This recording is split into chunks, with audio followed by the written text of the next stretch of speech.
Today I'm here to thank God for what He has done for me. 2023, I was having some severe headaches. It was non-stop. I kept on going to the hospital and I keep getting a send back. Oh, go home and drink some painkillers. Just drink water and rest. It kept on continuing like that. Prior to that time, the year before, I had the same headache at work. I almost collapsed. I was rushed to the hospital.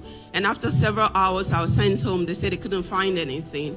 And that headache just continued. I was finally put on high blood pressure medicine. They said the headache is probably because my blood pressure was high. I couldn't sleep because of the pain. And then 1 year after, so June the 6th, that was exactly the day I had like a thunderclap headache. And then it continued. I tried sleeping. I was throwing up. It didn't stop.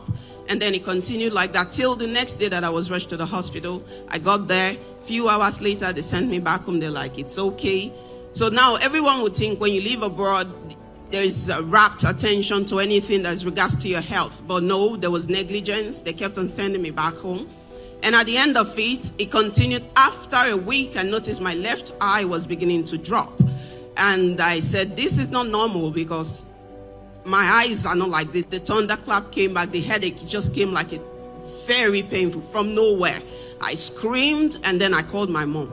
Before then, I've already been on the altar of fire. I told my immediate sister, she's here sitting somewhere. I told her, you have to start going to church. Now I'm someone who has loved God, who was always into praying. It's a thing for me that I cannot do anything else. But I called my sister to get involved in the altar of fire. So she joined and I also told her to start attending here.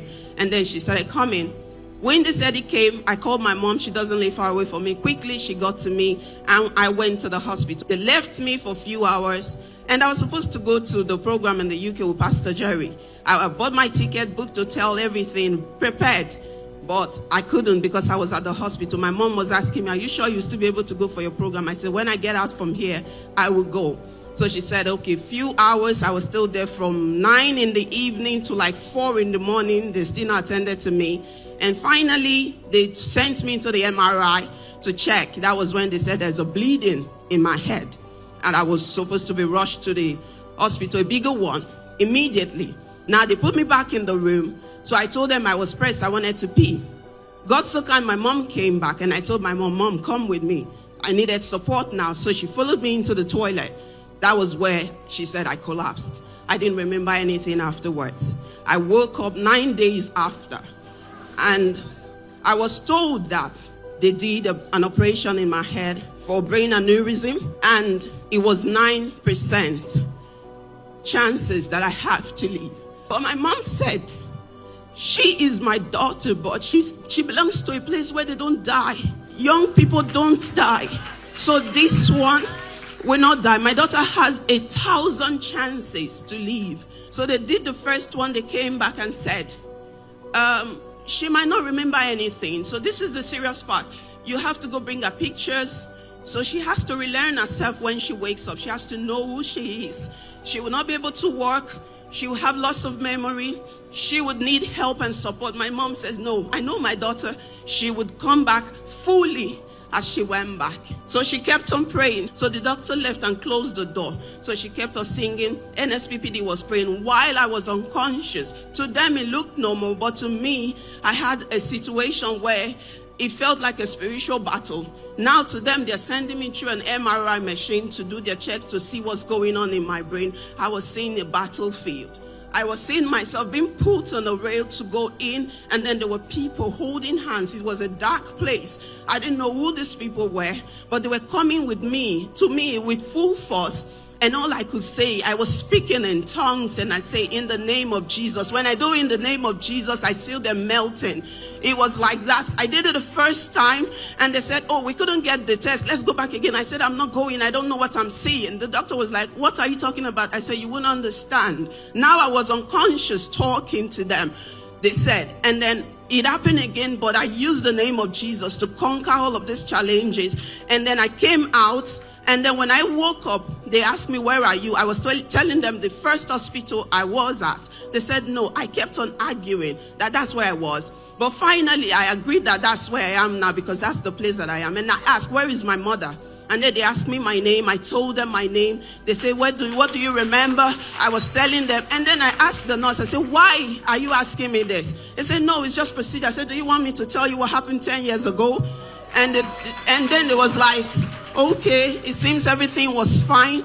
Quickly, swiftly, I left the ICU and I was sent to the normal ward, and I was discharged to go normally for the follow-up routines to see how my muscles will return back. Under 1 week, I was discharged because they didn't see any need to help me for anything. At that, the devil didn't end there. I went now for checkup. They heard a murmur in my heart. They said my heart is open, the blood is returning back. They call it stenosis of the left aortic valve. And I said, God, you that started this work, you brought me back. I am just over 35 and all of this is happening. But I told the doctor, I said, okay, I'll go for more checkups. He did that severally. And they said, come back 1 year after. 1 year after, which was last year, 16th of January, I went there. I was listening to Pastor praying on the morning session. I had my Bluetooth on, and then she was doing her work normally. I was speaking in tongues, listening, Pastor declaring what you're going for. They wouldn't see what they found before. Go back and check in the hospital. What they saw before, they will not see it again. This nurse was there. She was checking. She turned and looked at me. How are you? I said, I'm fine. Why are you here? I said, you have the report. She said, are you taking medications? I said, no. He said, how are you feeling? I said, I'm perfectly well. And she said, okay, I don't understand. And then she looked at the former one. She was looking at me. She said, I'm confused. She was doing again and said, hold on. Let me go and call the doctor because I cannot tell you what I am seeing. Then the doctor came back. She was smiling. So your heart is perfect. Go and live your normal life. Go and live your normal life. You are fine. All I could do was cry. I said, God, if this is not you, then I don't know who did this. She didn't understand why I was crying, but I cried all the way home because I know what God has done for me. I know 1 year after my operation, no, barely 1 year, I started feeling a coldness at the place where they did the operation. I started feeling like a cold rush, like they poured water. On the fire altar, Pastor Jerry said, you had a brain surgery. And after that brain surgery, it's like there's a cold rush in your head. You had a brain surgery. Since after the brain surgery, it looks like fluid. It's crawling around your head. It's crawling around your head.